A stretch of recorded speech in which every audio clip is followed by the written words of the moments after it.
भगवान रामचंद्र जी समुद्र से मार्ग मांगते हैं कि हे देव, आप हमें लंका जाने का मार्ग दीजिए। अब समुद्र तो समुद्र ही ठहरा, तो 3 दिन हो गए हो, 3 दिन हो गए, लेकिन समुद्र ने मार्ग नहीं दिया। विनय न मानत जलधि जड़, गए 3 दिन बीती। बोले राम सकोप बस, भय बिनु होत न प्रीति। 3 दिन बीत गए, लेकिन समुद्र मानता ही नहीं। भय बिनु होत न प्रीति। प्रेम होना आवश्यक है, लेकिन बिना भय दिखाए प्रेम भी नहीं होता। कुछ लोग होते हैं जो लातों के देवता बातों से नहीं मानते। कुछ लोग ऐसे होते हैं जब तक उनकी सेवा ना हो जाए, मरहम पट्टी ना हो, तो उन्हें चैन ही नहीं पड़ता। और कुछ लोग ऐसे होते हैं जो बातों से मान जाते हैं, समझाओ तो वो समझ जाएंगे। और कुछ लोग इतने ढीठ होते हैं, तुम उनको फतोड़ के मिट्टी में भी मिला दोगे, वो तब भी अपनी हट पर रहेंगे।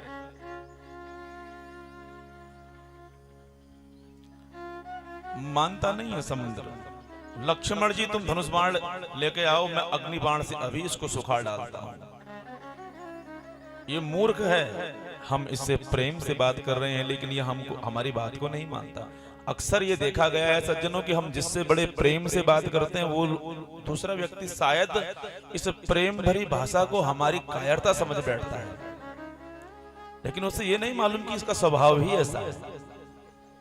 तो कहीं कहीं पर आदमी को कुटिल भी होना पड़ता है। राम जी कहते हैं कि ये ऐसे नहीं मानेगा, धनुष बाण लाओ।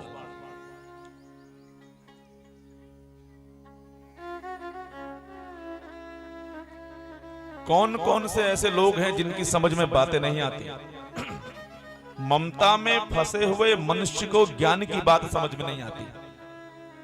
मतलब अगर किसी व्यक्ति को स्त्री पुत्र की ममता बहुत ज्यादा हो ना, हम उससे कहें कि घर बार छोड़ दो, घर में कुछ नहीं रखा, भगवान का भजन करो, तो वो हमको बेवकूफ समझेगा, क्योंकि वो ममता में फंसा हुआ है। उसको ज्ञान की बातें समझ में नहीं आएंगी। और अत्यंत लोभी व्यक्ति को वैराग्य की बातें समझ में नहीं आएंगी। जिसको बहुत लोभ हो, उसको वैराग्य की बातें समझ में नहीं आती हैं।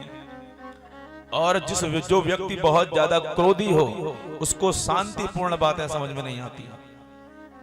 और जो बहुत कामी हो, उसको भगवान की कथा समझ में नहीं आती है। उनको कथा सुनाना ऊसर भूमि में बीज बोने के समान है। इतना कहा और रघुनाथ जी ने धनुष चढ़ाया। सबय सिंधु गई पद प्रभु के रे, क्षमा हो नाथ सब अवगुण मेरे।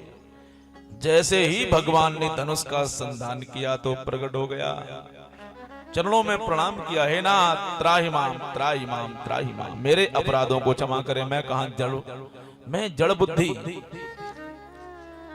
समुद्र ने भयभीत होकर भगवान के चरण पकड़ लिए। मैं आपकी प्रेरणा से प्रभु, मैंने ही सृष्टि को उत्पन्न किया है, सभी ग्रंथों को गाया है। हे स्वामी, जैसी आपकी आज्ञा होगी वही हो जाएगा।